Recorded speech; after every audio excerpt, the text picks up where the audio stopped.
আসসালাম।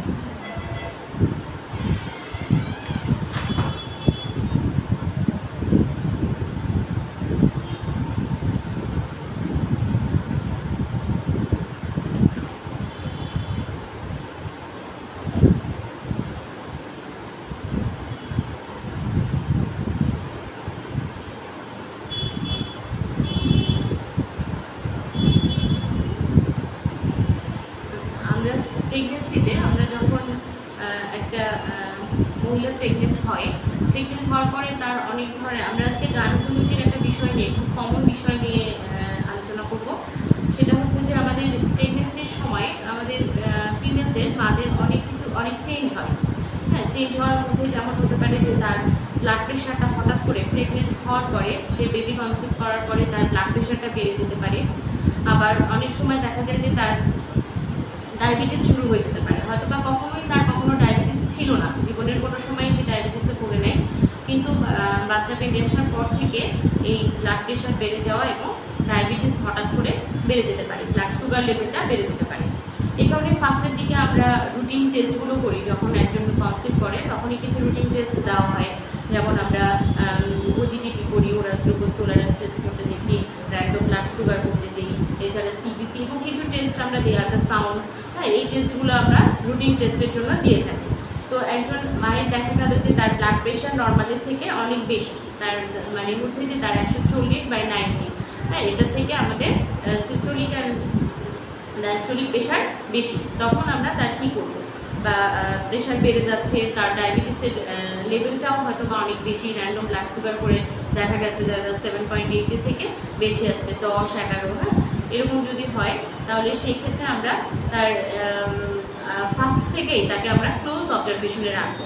কারণ এই পেশেন্টটা, যার ডায়াবেটিস আছে, যার প্রেশার অনেক বেশি, এই পেশেন্টটা আস্তে আস্তে এক্লাম্পসিয়ার দিকে যেতে পারে, বা আমরা এই ডায়াবেটিস বেশি, প্রেশার বেশি, এটাকে আমরা প্রি এক্লাম্পসিক কন্ডিশন বলতে পারি।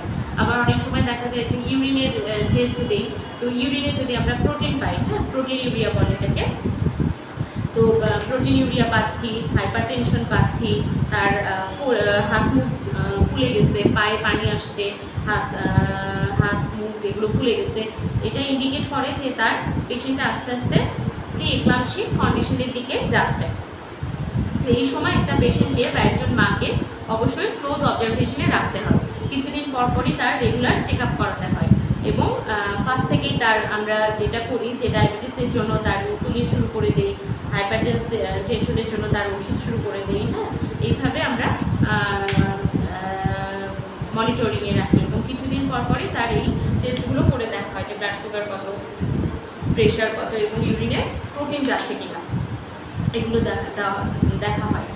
আর ব্লাড প্রেশারের ফার্স্টের থেকেই যখন আমাদের ব্লাড প্রেশার বেশি পাচ্ছি, তখন আমাদের মোটামুটি ফার্স্টের দিকে শুরু করা হয় অ্যাটিনোল গ্রুপের ড্রাগসগুলো, অ্যাটিনোল দিয়ে, যেমন টেনোলম বা টেনোরেন, এগুলো দিয়ে শুরু করা হয়।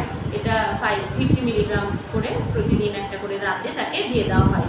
হ্যাঁ, আর যদি তার হাত পা বেশি খোলা থাকে, তাহলে সেক্ষেত্রে, বা ইডিমা থাকে যেটাকে আমরা বলি, হাতে পায়ে মুখে পানি আসা, সেক্ষেত্রে আমরা ইডিমা থাকলে তার ডায়াবেটিক্স চালু করি, যদি বেশি খোলা থাকে। এই ডায়াবেটিক্সের ক্ষেত্রে আমরা একটা করে ট্যাবলেট 3 টাইমস ডেইলি এভাবে আমরা দিয়ে দিই, এবং তাকে বলি যে রাতে শোয়ার সময় অবশ্যই তার পা দুটার নিচে যেন বালিশ দিয়ে শোয়, কারণ তার পায়ের নিচে যদি বালিশ দেওয়া হয় তাহলে ফোলাটা অনেক সময় কমে যায়, এবং তাকে কিছুটা রেস্টে থাকতে বলা হয়, যে অ্যাডভাইস দেওয়া হয় যে পূর্ণাঙ্গ তাকে বিশ্রাম নিতে বলা হয়, যে বেড রেস্টে থাকবে সে। আর প্রি এক্লাম্পসিয়া যদি থাকে পেশেন্ট, তাহলে দেখা যায় যে তার যখন বাচ্চাটা টার্মে চলে আসতেছে আস্তে আস্তে, আর এক্লাম্পসিয়াটা হয় সাধারণত টার্মের দিকে, মানে ফার্স্টের দিকে হয় না সাধারণত, ফার্স্ট টাইমস্টারে হয় না, সেকেন্ড টাইমস্টারেও সাধারণত হয় না, থার্ড টাইমস্টারের দিকেই সাধারণত এই এক্লাম্পসিয়ার প্রবলেমটা হয়ে থাকে। এক্লাম্পসিয়াটা মানে হচ্ছে যে আমাদের খিঁচুনি হয়, যখন মস্তিষ্কে রক্তক্ষরণ হয় এবং খিঁচুনি হয়, সেই কারণে এই ধরনের পেশেন্টের যদি দেখা যায় যে তার ফার্স্ট থেকেই ব্লাড প্রেশার বেশি, তারপরে তার ডায়াবেটিস আছে, এবং তার হাত পা ফোলা, বা যার এডিমা আছে, এই ধরনের পেশেন্টকে ক্লোজ অবজারভেশনে রাখবো, এবং আগের দিকে লাস্টের দিকে যখন লাস্ট টাইমস্টারে সে যাবে, তখন তার যদি কোনো কারণে খিঁচুনি হয় তাহলে ইমিডিয়েট তাকে আমরা দেরি করাবো না, সঙ্গে সঙ্গে আমরা হসপিটালাইজড করব।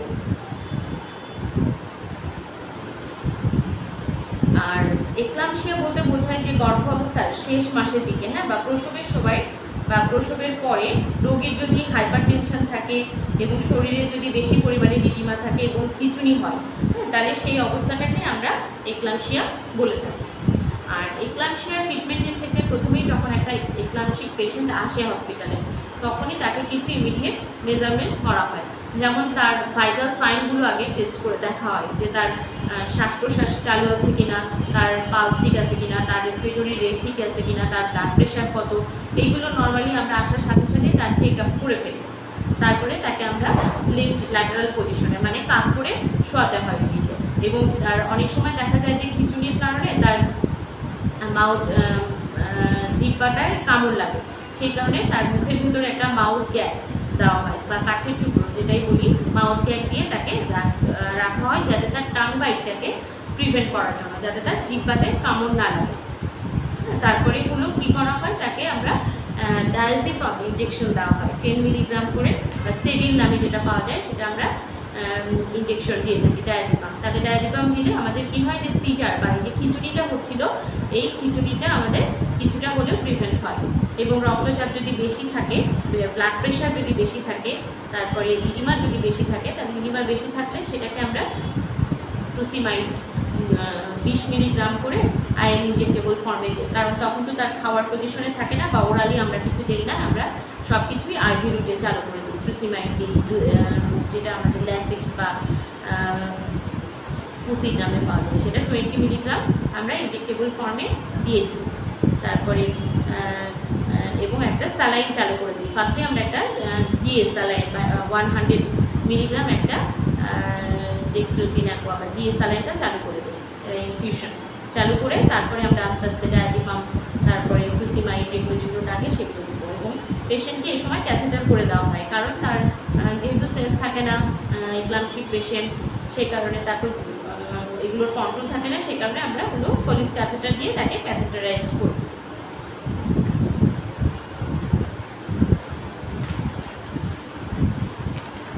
মোটামুটি এই ধরনের। আর যেটা হয় যে এক্লাম্পসিক পেশেন্টকে আর একটা ট্রিটমেন্ট দেওয়া হয়, সেটা হচ্ছে ম্যাক্সাল। আমরা পেশেন্টকে ম্যাক্সাল দিই, হ্যাঁ, ম্যাক্সাল দিয়ে সাধারণত ট্রিটমেন্ট করা হয়। এটা হেলথ কেয়ার কোম্পানির একটা ওষুধ ম্যাক্সাল। এই খিচুড়ির পেশেন্টকে বা এক্লাম্পসিয়ার পেশেন্টকে সাধারণত ম্যাক্সাল দিয়ে ট্রিটমেন্ট করা হয়। এই ম্যাক্সালের এটার কিছু সিস্টেম আছে দেওয়ার, সেটা হচ্ছে হসপিটালে রেখে পেশেন্টকে কিছু পর অবজার্ভ করা হয় এবং এটার 8টা ভায়েল নেওয়া হয়। 8টা ভায়েলের মধ্যে 5 ml করে থাকে। এই 5 ml এই ভায়েলগুলোর ভেতরে প্রথমে যেটা করা হয় যে 8 ml ফার্স্টে দেওয়া হয়। ফার্স্টে দেওয়ার পরে 8 ml দেওয়ার পরে বাকি আস্তে আস্তে সেটাকে প্রথমে লোডিং ডোজ দেওয়া হয়। তারপরে লোডিং ডোজ দেওয়ার পরে লোডিং ডোজ দিয়ে তাকে স্ট্যাবল করার পরে তারপরে কন্টিনিউয়াস যে প্রসিডিউর সেটা চালু করা হয়। লোডিং ডোজের মধ্যে হচ্ছে তাকে 20 ml পর্যন্ত তাকে লোডিং ডোজে আমাদের এই ম্যাক্সালটা চালু করা হয়, ম্যাক্সাল দেওয়া হয়।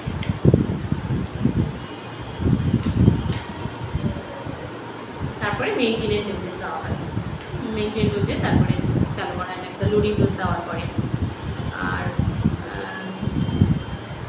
যতটুকু সম্ভব এক্লাম্পসিয়ার পেশেন্টকে খুব দ্রুত ট্রিটমেন্ট শুরু করতে হয় এবং এই এক্লাম্পসিক পেশেন্টকে ডেলিভারির ব্যবস্থাও করে ফেলতে হয়, কারণ যেহেতু সেই বাচ্চা টার্মে আসে, বাচ্চার আল্ট্রাসাউন্ড করে দেখা হয় যে বাচ্চার কন্ডিশন ঠিক আছে কিনা, বাচ্চার ওজন কত বা কতটুকু হয়েছে, সেটা যদি সম্ভব হয় যত দ্রুত সম্ভব এই এক্লাম্পসিক পেশেন্টকে ডেলিভারি করানো হয়। যদি তার দরকার হয় তাহলে ইন্ডাকশন দিয়ে তার পেইন নিয়ে এসে তারপরে দরকার হলে ইন্ডাকশন দেওয়া হয়। আর যদি অনেক সময় আছে যে নর্মাল ডেলিভারির জন্য ওয়েট করা যেতে পারে, সেই ক্ষেত্রে আমরা ইন্ডাকশন দিয়ে তার লেবার পেইন নিয়ে আসার পরে যদি ডেলিভারি করানো যায় তাহলে সেইভাবেই আমরা ডেলিভারি করি, কারণ এই পেশেন্টকে রাখা হচ্ছে রিস্কি, এটা মার জন্য এবং বাচ্চার জন্য, দুজনের জন্যই খুব রিস্কি হয়ে যায়। সেই কারণে যত তাড়াতাড়ি সম্ভব বাচ্চাটাকে এক্সপোর্ট করে ফেলতে হয়। আর এক্লাম্পসিক পেশেন্ট সবসময় রিস্কি। অনেক সময় দেখা যাচ্ছে যে ডেলিভারির পরেও আমাদের এই ইক্লামশিয়া হতে পারে। সেই ক্ষেত্রে ওই একইভাবে ম্যাক্সাল দিয়েই আমাদের ট্রিটমেন্টটা করা হয়। যদি প্রেগনেন্সির পরে বাচ্চা হয়ে যাওয়ার পরে আবার তার খিচুড়ি হয়, তাহলে আবার আমাদেরকে ম্যাক্সালকে যেতে হয়, ম্যাক্সাল দিয়ে আমাদেরকে ট্রিটমেন্ট করতে হবে।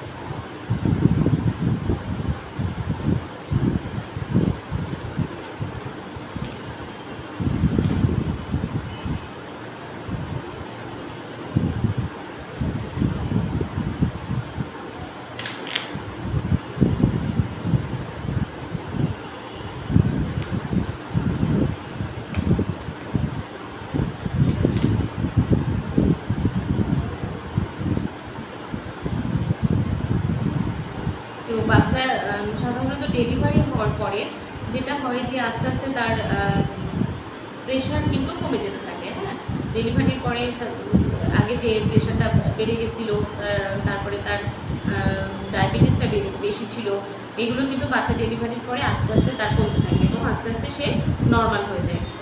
আমরা তো ফার্স্টে যদি দেখি যে যখন প্রেগনেন্ট ছিল সে, তখন তার ইনসুলিন দিয়ে শুরু করছি, তারপরে যখন দেখবো যে না তার ডায়াবেটিস আস্তে আস্তে কমের দিকে আসছে, তারপরে যদি সে ডায়াবেটিসটা কন্টিনিউ করে তাহলে আমরা আবার ওরাল ড্রাগসে চলে যেতে পারি, ইনসুলিনটাকে বাদ দিয়ে ওরাল ড্রাগসে চলে যেতে পারি। আর যদি নর্মাল হয়ে যায় তাহলে আর কোনো কিছুই দরকার পড়ে না। আর প্রেশারের ক্ষেত্রেও তাই, প্রেশারটা যদি আমাদের বাচ্চা ডেলিভারি হওয়ার পরে কমে যায় তাহলে আমরা অ্যাঞ্জিলক চালু থাকবে 50 মিলিগ্রাম করে প্রতিদিন রাতে একটা করে। আর যদি তার প্রেশার নর্মাল হয়ে যায় তাহলে আর সাধারণত অ্যান্টি হাইপারটেনসিভের দরকার পড়ে না। আর নর্মালি বাচ্চা ডেলিভারি হওয়ার পরে তার ইডিমাগুলো আস্তে আস্তে কমে যায় এবং সে আস্তে আস্তে বেটার ফিল করে। আর অনেক সময় দেখা যায় যে ইক্লামশিয়াটা যদি কন্টিনিউ করে বা খিচুড়ি যদি থাকে তাহলে আমরা ম্যাক্সাল কন্টিনিউ করবো, আর যদি খিচুড়ি না থাকে তাহলে আমরা স্টপ করে দেবো প্রেগনেন্সির পরে।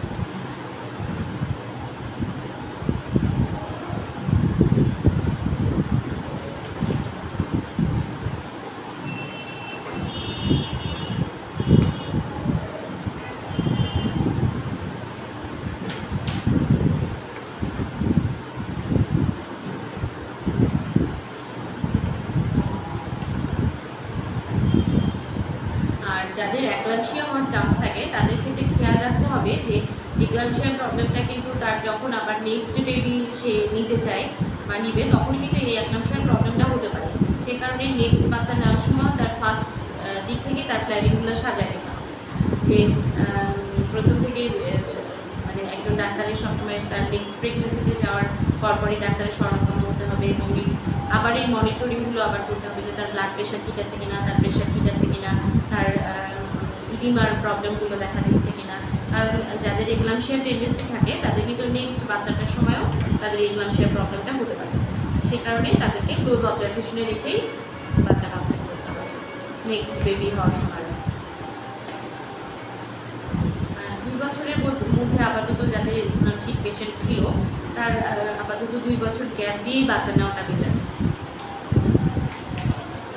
কারণ একটা বিশাল বড় ধকল যেহেতু তাকে সামলাতে হয়, সে কারণে কিছুটা গ্যাপ দিয়ে যদি তার বেবিটা নেয় তাহলে সেক্ষেত্রে একটু সেফ হয় তার জন্য।